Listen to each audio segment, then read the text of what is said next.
I think it's safe to say most of us are looking for peace and happiness in our life, and what that looks for each of us is so different depending on what kind of lifestyle we're wanting to live out. But I put together a list of 11 things that I feel like I have done in my life that have greatly benefited and aided in the peace that I feel now. And I definitely feel like it's a lifelong journey. I said that in my last video. Starting with the first thing that I feel like had the greatest impact on my life, especially during this time period. I was in college, so this was about 6 or 7 years ago, but I made the choice to delete my social media. Like deleted the accounts, not just the app off my phone, aside from Facebook. So it was just Snapchat and Instagram.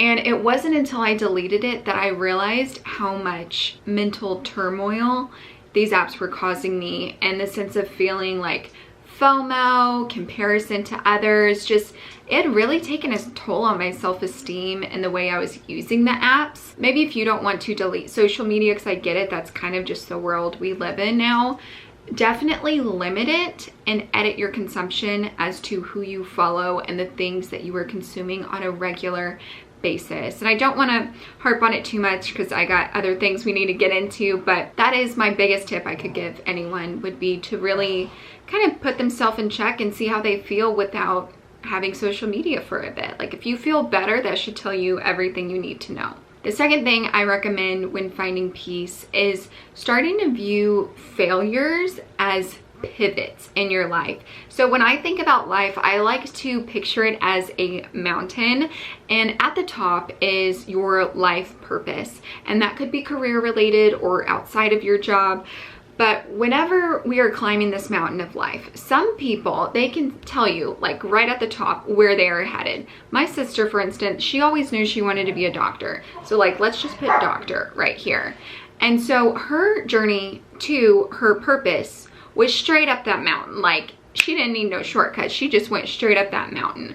But when it comes to my personal life purpose, I have been a pivoter. Okay, I have gone all the way across this mountain, zigzagging it to the top, and I'm not even quite sure yet if I've still arrived at my purpose in life, but I know I am getting closer. And so that is something I would just recommend you doing, is instead of looking at these moments in your life where you're like, wow, I had so much time, I just wasted it, or I should have done this, I should have done that, just look at those as like stepping stones where you couldn't have gotten to where you are now without going through those things. You know, no matter how bad or whatever, I really do believe, you know, what doesn't kill you makes you stronger kind of thing. It just kind of helps reframe life, and really as if everything is unfolding exactly as it's supposed to be, to always work continuously in your favor is kind of how I like to view life. The third tip I recommend is to stop planning your life out. That sounds bad, but have a plan, but be open. I used to always like have a plan for life. I am a planner at heart. And whenever you have like a 5-year plan, for instance, like jobs will sometimes ask you that, what's your 5-year plan? What's your 10-year plan? Whatever. I hate that question, because if we look back on our life, just in the last year, let's all reflect on 2023 together. Did everything go exactly as you thought it would? Answer is probably no. And it's usually in our favor for the most part. Again, that goes back to just having that positive belief system in place. But my thing is, go into life having a plan, right? You've got goals, you've got desires, dreams, lifestyle, you know, that you're wanting to create for yourself, but be open to what else is out there, because I do think whatever God's plan is for you is far greater than you can even fathom for yourself. And it's just understanding that we at the end of the day do not know best, like He knows best. So really kind of leaning into, this is what I want, right? You're maybe putting it on my heart, God, but I am open to see where I am best suited to be utilized in this world.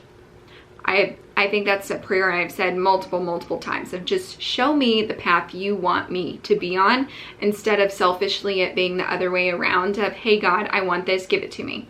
You know, that sounds bad, obviously, and not exactly those words, but you get the point. So tip number 4 is going to be aligning your behaviors with your beliefs. So if you have had any kind of psychology classes, or if you were in that world of self-improvement, you've probably come across the phrase cognitive dissonance. And cognitive dissonance is this, it's like a purgatory state of mind where the things you are doing in life are not in alignment with where you want to be. It's kind of your self-sabotaging of, I want to do these things. I know these are the things I need to do to achieve them, but I'm gonna keep sitting in my old habits where I'm never gonna get to where I wanna be because it's a disalignment.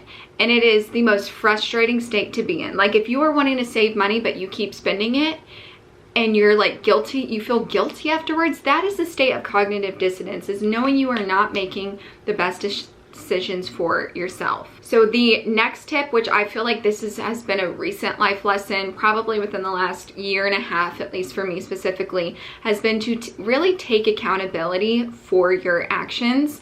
I think it's so easy to blame anything and everyone else in life for problems that you yourself are causing, and it's causing the chaos in your life. So I have a habit of running late, or like rushing into the very last minute, where I'm rushing out the door and living a very rushed, kind of chaotic lifestyle. It's bad. I'm working on it. You know, I am better than I used to be, but it's still a work in progress.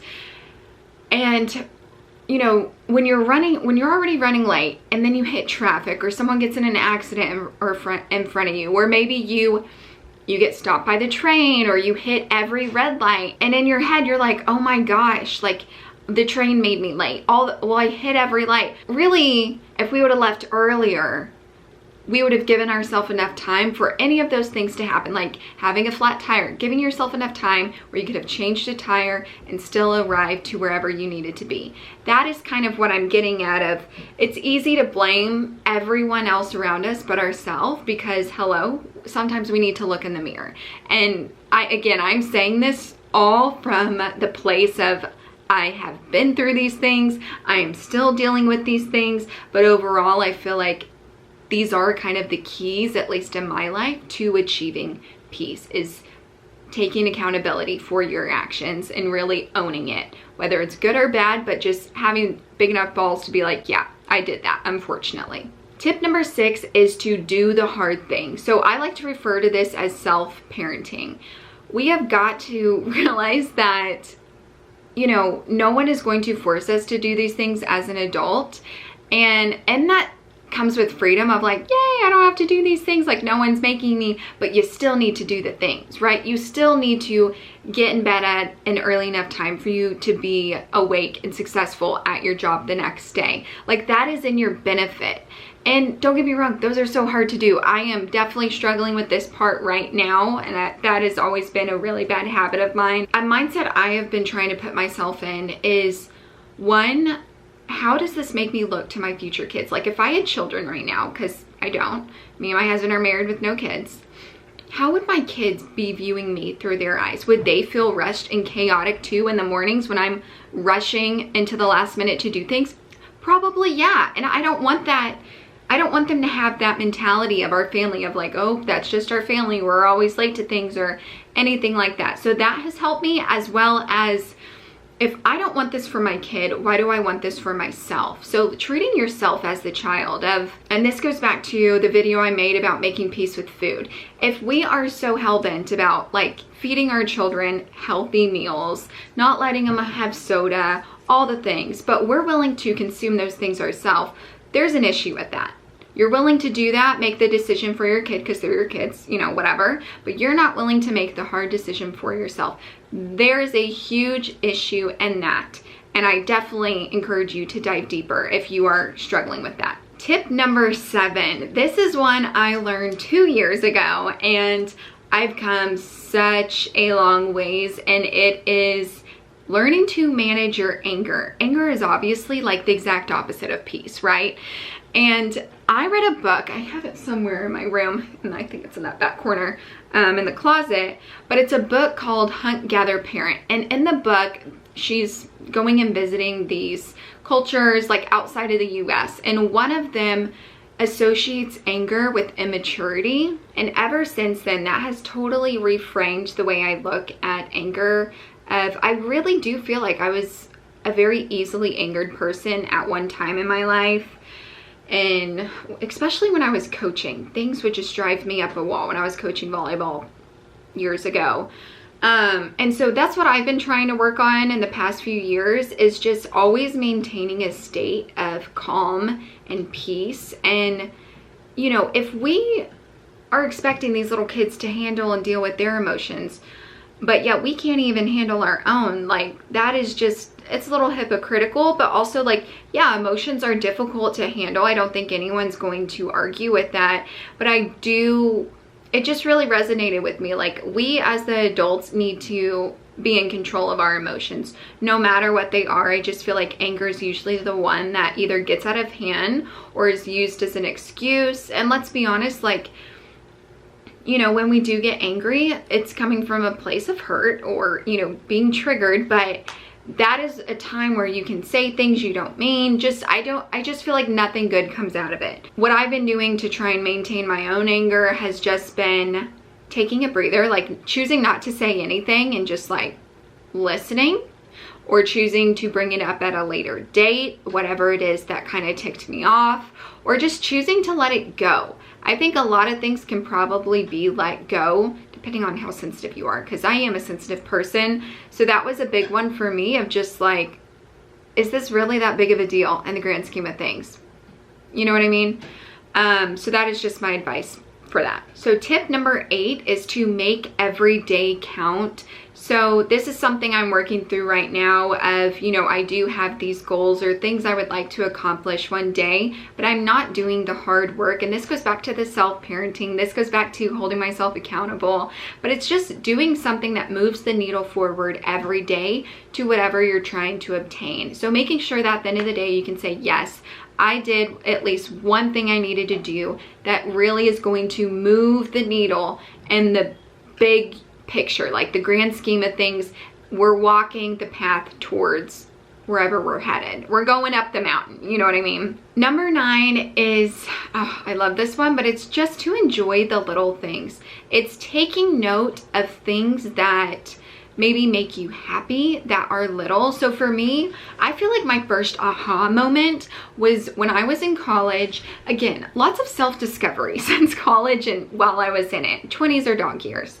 But I went and met a girlfriend at a coffee shop, and I was like walking to class with my coffee, and I was like, oh my gosh, like I just feel like I'm in such a better mood with this coffee. And ever since that day, I started having coffee every day. I just have 1 cup.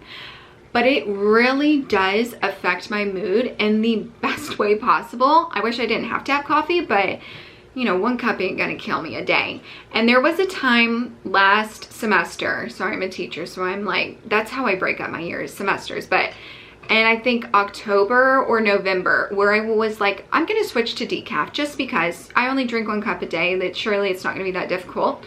And I kid you not, I didn't have withdrawals that I was associating as withdrawals, but those were very, very low lows in my life during that time. Aside from being just tired, I was irritable, I was sensitive, and I was honestly kind of depressed.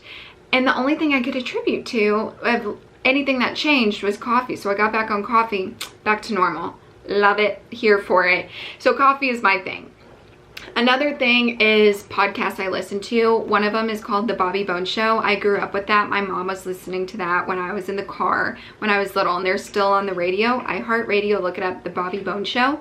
And that is what I listen on my way to work now. So just finding those little things, lighting a candle. I got a candle going over here. Also warm lighting. I love warm lighting. I used to hate it back in the day, but I have now since changed all the light bulbs in my house to warm lighting. And I'm telling you, it affects my mood. I love it. I love it. So finding those little things, taking notice, and maybe if those things don't like jump out at you, maybe that's a sign you need to try different things, right? You don't know what you like until you try it. So figure that out and then incorporate more of them into just your everyday. So we stop waiting for the weekends, and every day, even if we are going to work, there's some kind of sweet moment in it for you. Number 10, I feel like is going to be controversial, but I've made peace with the fact that I need to do this to be peaceful. And that is to stop watching or consuming the news. I just feel like, one, there's always an agenda. Like, depending on what news outlet is covering it, they are all covering the same story, but spinning it a different way. I just feel like it's inaccurate, and you never know what the agenda is. And honestly, a lot of it's negative. And this sounds terrible, but I think part of it is about keeping your circle small. Like, unless you are in my immediate circle, like my friends, my family, or just myself, I'm gonna just try and focus on that, right? I know there's things going on in the world that are absolutely just terrible, that I would not even dream of, you know, wanting to go through. And, you know, bad things are going to happen in my life, but I just don't want to hear about it. I understand it's going on, but I don't need to hear about it every single day and be reminded of it. I know what's going on, but I don't want to hear it. And so I will say, on the flip side of that, it makes you very uninformed as to world events and truly what's going on in the world. But I've had to make peace with that to be you know, at a peaceful state. I just feel like I personally cannot consume that content every day and be mentally sane or well. And then the last tip is accepting others for who they are. If you struggle with this, and I think this tip is just as important as the first one. Like, if there were 2 tips to walk away with, it would be the first tip I made about social media and then this tip, because it will change your relationship with everyone you know in the best way possible. If you are interested in really diving deep into how to accept others, it really comes down to control. And I recommend the book Choice Theory. I'll maybe put a picture of it over here, by William Glasser. Read it in college and I kept it, and I try to reread it every few years or so just to keep it fresh on my brain, because it is so powerful in regards to a lot of our relationships just being negatively affected by our control that we're wanting to have over them. And it will completely change the way you think about everything. I really feel like I can't dive too deep into it because that book just covers it so deeply. But just really trying to accept people for who they are, even if you don't agree with it. And I know I, in the past, and still am to a certain extent, I can be bad about cutting people off if they do me dirty. And don't get me wrong, that's definitely needed. The toxic people need to go to have peace in your life too. But almost in a sense of like, not really understanding or taking into consideration that no one is perfect, not even I. I make lots of mistakes, you know, we all mess up. And to realize that with any relationship that's going to last a long time, whether it be romantic or platonic, like a friendship, a family member that you're friends with, you're going to have hard times. You're going to have disagreements. Like, that is just part of it. And it shouldn't be so cutthroat as like, we get in one fight and, you know, you're dead to me kind of thing. And I have been that person in the past of just like, okay, you know, you screwed up, bye, see ya, never, see ya, never. But is having that grace with people, just as God gives us grace when we screw up and we sin all the freaking time, like having that same grace with those around you. And it doesn't mean you have to be in the vicinity of them. Like, just because you're giving them grace and you're accepting of who they are, doesn't mean you have to be with them, right? Doesn't mean you need to have them like in your life. You can have those coworkers that you were like just not about, you were not vibing with, you do not like them. I accept you, but I don't want to see you outside of work. Like, that's how that lives. But those are all my tips for you. I hope you're enjoying this series. If you have no idea what I'm talking about, I am kind of creating an entire Project Peace series where each video is devoted to some aspect in life and how I personally have been on a journey to seek peace in those different, you know, departments of our life. So I've made, the first video was about making peace with food. The second video was about, I just uploaded this. What's the second video about? Oh, making peace with my body. And then obviously this one's about just making peace with your life. So I hope you enjoy and you stick around for the next one. Bye.